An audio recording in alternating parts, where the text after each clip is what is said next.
Paham ya? Tapi itu baik. Yang kayak begini itu tidak darajatil ijma dan kita boleh balelo, boleh apa? Balik. Ya sama seperti konteks tarawih.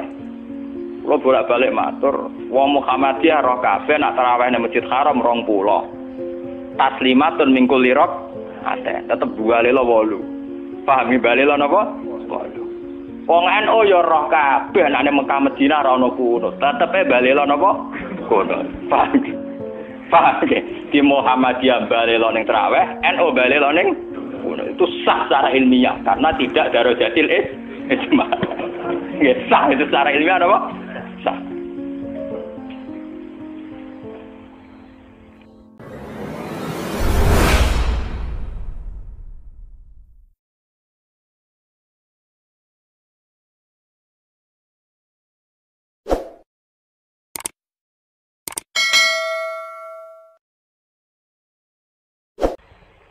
Misalnya sholat zuhur, paling yang diijma ulama itu hanya bentuknya yang 4 rakaat. Variasi sendakepe mbok. Paham nggih? Ndak kok si tangan nggo ning isole udel apa ning iga sing jare ilang mergo dicolong Adam keluwen iga dikane sinten?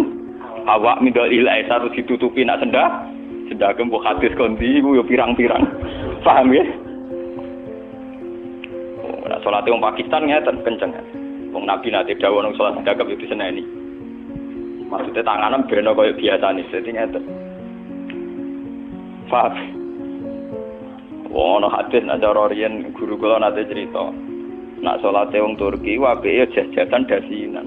Kejare Nabi, kowe nak salat kudu ala ahsani hayatikum, pada baju terbaik kalian. Sarung identik mbek wong nganggur. Paham ya? Berarti kena salat sarungan berarti sowan pangeran dengan pakaian pengangguran. Paham.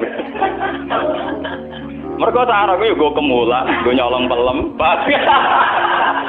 Go tabok dadu. Makanya orang Turki itu meyakini salat yang baik itu pakai baju kehormatan. Iku sing go sowan presiden gubernur delok teng Mesir, tenggene Turki wong salat mesti dadinan celananan. Paham ya? Karena Nabi hanya pakai aturan umum ala ahsani napa? Hayatikum. Sehingga pernah ada ulama hadis besar di Al-Azhar itu khutbah dia dasinan tidak pakai peci. Ditanya itu tidak pakaian mainstream yang di Mesir ulama Mesir. Dia bilang ini ahsani hayatikum, ini keadaan terbaik saya. Paham? Jadi kalau pakai ukuran itu tentu kita sholat pakai sarung identik dengan pakaian istirahat. Kemulan. Menon awong kota yang biasa celananan nganggo sarung bedak ning jeding.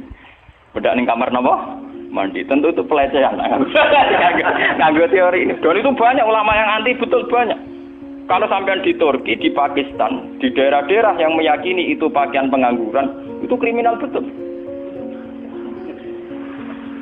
Karena siarnya begitu, nggih, tradisi siarnya begitu. Tapi kalau di Indonesia, untuk daerah tertentu juga ada semua Indonesia. Sarung itu identik dengan pakaiannya santri. Ya sudah kita sarungan ala santri. Tapi coba kalau di Malaysia, kayak Mahathir Mohamad, dia pakai celana, sarungnya disampingkan. Dan itu ala ahsani apa? Hayatikum. Tapi di Indonesia masa gitu, berketopraan tapi. Nah ini contoh. Lah yang kayak begini tidak mungkin masuk kategori wajib taat karena variannya tidak ijma gitu loh maksudnya. Saya itu paham ya? Nggak mungkin kita taat sama guru, sama penguasa yang variannya begini. Karena tidak pada level apa? Ijma. Paham ya? Mulane kula nu tak wiling-wilingan, kula ngerti takoki santri kula. Nah, nak salat cepet. Ya sing wajib pokoke rukuk iku bisa dari subhanallah terus sujud. Pokoke sing ijma-ijma tok kula niku pokoke standar sing cepet. Kula wiling-wilingan sunah Nabi mesti tok. Kula sering kabenan putih niku tok, wiling-wilingan sunah Nabi. Mergo kula cobaan gak mungkin. Daripada ora blas, wae wiling-wilingan Nabi seneng pakaian putih, kula seneng putih, ngoten wiling-wilingan. Kula paling ra seneng klambi badhe jujur. Kok Nabi paling ra seneng klambi sing corake ruwet. Mergo Nabi nate diadhi badhe iku menolak karena corake napa keruwetan. Jadi taubun lahu a'lamu cara Indonesia napa? Badhe. Karena itu untuk zina. Biasanya kalau dalam tradisi Islam yang untuk zina itu perempuan, apa? Perempuan. Makanya desain klambi takwa itu tidak ada yang batik karena memang kalau yang kaitan takwa itu identik dengan polos. Niki cerita sunnah loh guys. Artinya tidak ada yang saya kritik ya biasa apa standar. Nah ini cerita ala asani apa? Ala asani hati. Nah, tapi yang menjadi masalah, kalau nanti diskusi kiai. Tapi masalahnya ini loh, kelambine wong Indonesia paling dangkal itu hormatan itu batik. Makanya banyak kiai-kiai yang sholat Jumatan malah milih nganggo batik. Alasannya Jumatan disunatkan pakai putih, kalau tidak baju terbaik. Nah kadang batik itu menempati kasta terbaik. Tapi sebetulnya itu keruwetan. Masalahnya itu ada variannya itu, varian coraknya itu yang lahu akhlam, yang variannya apa? Dikeruwetan, apa? Keruwetan. Kita ira apa-apa, tiga ira apa-apa. Penting ra udah. Lah yang kayak begini itu tidak mungkin menemukan format ijma, sehingga tidak mungkin kita wajib toh. Ini catat ya, tidak mungkin kita wajib toh. Sehingga tidak perlu santri Indonesia yang mondok Mekah terus mulai jubahan, dia nggak perlu. Yang mondok India terus nganggo turbus gitu, perlu. Sing di kiai kemal-kemul jubuhan, orang ganteng pesel jubuhan, wah sini wong. Tak burumu nih Mekah jubuhan pantas, gue ganteng gagah. Aku wirong puasa keriting jubuhan. Mesti pikiran wong pertama punya orang arah darani sunnah Nabi. Banyak benda tapi mesti wong ora sida nafsirno sunnah tapi nafsirno sing ora. Paham ya? Terus menyangkut varian-varian yang terus begitu. Lah termasuk yang diijmai ulama yang paling sensitif tentu masalah nikah. Itu mulai dulu sampai sekarang kita harus syukur sama pemerintahan Indonesia.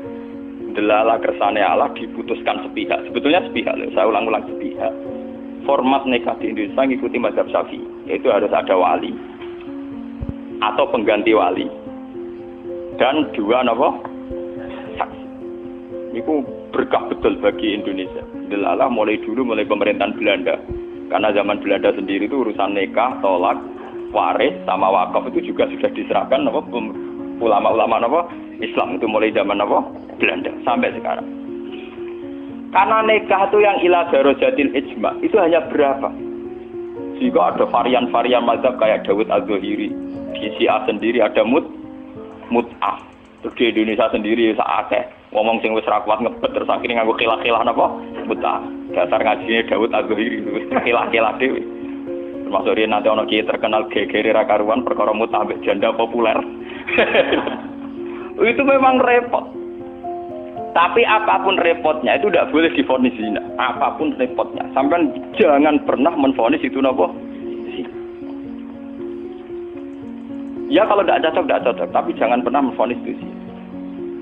Karena aturan main dalam vonis, dalam sanksi itu ngendikane Nabi idraul hududat bisyubuhat. Fa innal imama la ayyukhti afil afwi khairun min ayyukhti afil uqubah. Coba cari jalan terbaik yang paling bisa ditahmilkan, bisa dimungkinkan. Karena seorang imam salah dalam mengampuni itu masih baik daripada salah dalam membuat hukuman. Salahnya pura itu cek bener. Wes salah tangkap itu ngeri, paham ya? Nah salahnya pura orang arah masalah. Kalau balik. Jadi kalau masalah-masalah sing ila darajatil ijma, tentu ulama wajib diikuti. Dan menyangkut sholat yang ila darajatil ijma itu bisa dihitung. Paling itu tadi bentuk subuh 2 rakaat itu ijma. Kunute wis ora ijma. Kunute pun mboten apa? Ijma. Bismillah mboten ijma. Zaman sholat nang Masjid Mekah ning haram ora ngarah ana wong maca napa? Bismillah. Jare wong Syafi'i ta ora maca bismillah. Sekotawa KBIH itu pinter. Oleh ngrayu jamaah iku maca lon-lon. Kok karo mati speaker ana lon-lon. Mereka ngomong sapi sing fanatik kita kok tenan, sah apa boten Gus? Wong Fatihah mboten maca napa? Bismillah. Itu ketok kabeh iku maca tapi apa? Kok karo anti speaker rasa lono ayo kru. Lah jamaah ya goblok nggih pun nak ngoten. Dari dulu kalau bismillah itu memang masalah. Nggih, mulai riyen memang napa? Masalah. Yang kalau kayak gitu itu tidak ila darajatil Nah ini wonten cerita ulama Wahabi ketemu ulama Sunni. Zamane Sunni nang Indonesia ku NU. Kita kok. bismillah iku ayatun min kulli suratin utawa ora. Dari ulama NU ya ayatun min kulli suratin. Ya mesti kiyak tau ngendo. Ditakoki wong Wahabi, kowe nak nulis kul wa ahad iku mulai angka 1 ayat 1 ku apa? Ya kul wa ahad iya nak mulai ayat ditulis mulai bismillah. Ora ana tulisan Quran bismillah ditulis ayat sitok. Mesti kul wa ahad 1, Allahu somad 2. Wong dhewe ora termak, kok barani ayat iku piye? Wong dhewe nulis iku mulai napa? Mulai kul wa napa? Tapi ulama Wahabi kalah sitok ning Fatihah. Khusus Fatihah itu sebetulnya dalam ini ulama Wahabi itu pasti salah. Khusus Fatihah itu memang mulai dulunya dulu zaman ulama hadis. Khusus Fatihah itu bismillah ayatun minha. Ya, ayatun minal Fatihah. Makanya Qur'annya Wahabi sekalipun itu untuk Fatihah bismillah itu sudah punya angka apa? 1. Khusus Fatihah loh ya. Angger ora tau neliti, menyerah tau paham. Mulai cilik ngapal Al-Qur'an nganti laris semane ora paham. Oh, ora bakat seneng ilmu. Khusus bismillah di Fatihah itu sudah ditulis angka 1. Karena dulunya dulu khusus Fatihah memang bismillah itu ayatun minha. Paham ya? Tapi di selain Fatihah jelas enggak sampean lihat. Di semua Quran seluruh dunia. Mesti bismillahirrahmanirrahim tanpa ada tulisan ayat. Baru kul a'udzu birabbil falaq ada 1. Paham ya?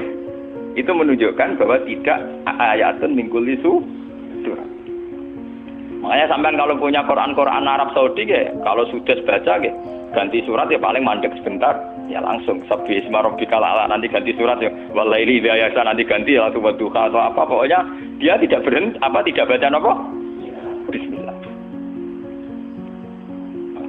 Tapi api pemerintahnya Wahabi ora api, bae ngono lan nyetak Quran standar dunia tetep ana bismillah ya. Paham? Mbok dirapai Wahabi pokoke walhasil niku dekne tetep nulis napa? Bismillah. Jadi cocok pokoknya sementing ditulis lumayan. Paham nggih? Mulane kiai-kiai kena iso do-bodoni jamaah. Sepundi kok mboten maca Fatihah imame. Ya maca tapi kira krungu. Nggih pernah. Wah payah. Paham? Tapi itu baik. Yang kayak begini itu tidak darajatil ijma dan kita boleh balelo, boleh apa? Boleh. Ya sama seperti konteks tarawih. Kalau bolak-balik matur, wong Muhammadiyah roh kabeh nak tarawih nang Masjid Haram 20. Taslimatun min kulli rakaat, tetep balelo 8. Pahami balelo napa? 8. Wong NU ya roh kabeh nek nang Mekah Madinah ora ono kunut, tetepe balelo napa? Kunut. Paham ya? Di Muhammadiyah balelo ning tarawih, NU balelo ning itu sah secara ilmiah karena tidak darajatil ijma. Nggih sah itu secara ilmiah apa?